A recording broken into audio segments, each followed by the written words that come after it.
ஒரு சில சிஸ்டர்லாம் sorry pre beating video போடுங்கன்னு சொல்லியிருந்தீங்க. ஸோ உங்களுக்காக தான் இந்த வீடியோ. நல்லா பாருங்க. உள்பக்கமா வந்து சென்டர் ஃப்ளீட்ட எடுத்து மடிச்சு போட்டுக்கணும்.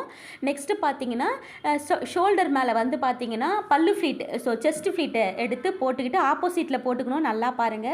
ஸோ கீழ இருக்கிற எக்ஸஸை வந்து ஒரு 3 மடிப்பா மடிச்சுக்கங்க. மடிச்சுக்கிட்டு அப்படியே ஒரு 3 ஃபோல்டிங்கில மடிச்சு அப்படியே போட்டுக்கிட்டு, நெக்ஸ்ட்டு என்ன பண்ணணும்னா, நீங்க ஷோல்டர் மேல போட்டிருக்கிற பல்லு ஃப்ளீட்ட எடுத்து போட்டுட்டு ஒரு கிளிப் போட்டுக்கங்க. உங்களுக்கு நல்லா நிக்கும். நெக்ஸ்ட்டு கீழே இருக்கிறத வந்து ஜிக்ஸாக்காக மடிச்சுக்குங்க. அது அப்படி தான் மடிச்சாகணும். ஸோ 1 வீக் முன்னாடி தான் நம்ம பண்ணுறோம். ஸோ பெருசாக எதுவும் ஆகாது. மடிச்சுட்டு சைடில் இருக்கிற எக்ஸஸை எடுத்து இது வந்து ஒரு மடிப்பும், பக்கத்தில் இருக்கிறத வந்து 2 மடிப்பாகவும் மடித்து ஃபுல்லாக போட்டுக்கோங்க. நெக்ஸ்ட்டு கிளிப்பை அவுத்துட்டு பல்லு ஃப்ளீட் எடுத்து அப்படியே ரொட்டேட் பண்ணிக்கோங்க. ரொட்டேட் பண்ணிங்கன்னா உங்களுக்கு பர்ஃபெக்டாக வந்துடும். நெக்ஸ்ட்டு மிச்சம் இருக்கிற பல்லு ஃப்ளீட் எல்லாமே ரொட்டேட் பண்ணிவிட்டு லாஸ்ட்டு எட்ஜஸில் இருக்கிறோம் பாருங்கள், பல்லு ஃப்ளீட்டை வந்து அப்படியே அது ஒரு 3 ஃபோல்டாக மடிச்சுட்டு உள்ளே சொருக்கிட்டிங்கன்னா உங்களுக்கு பர்ஃபெக்டாக நின்றுடும். ஸோ நீங்கள் வீட்டில் பண்ணுறீங்கன்னா இதை மட்டும் பண்ணிக்கோங்க. நான் என்னுடைய ஷாப்புக்கு பண்ணுறதுனால கவர் போட்டு என்னுடைய விசிட்டிங் கார்டில் சேஃப்டி பின் கொடுத்து அனுப்புவேன். ஏன்னா கஸ்டமருக்கு எமர்ஜென்சிக்கு உதவும்.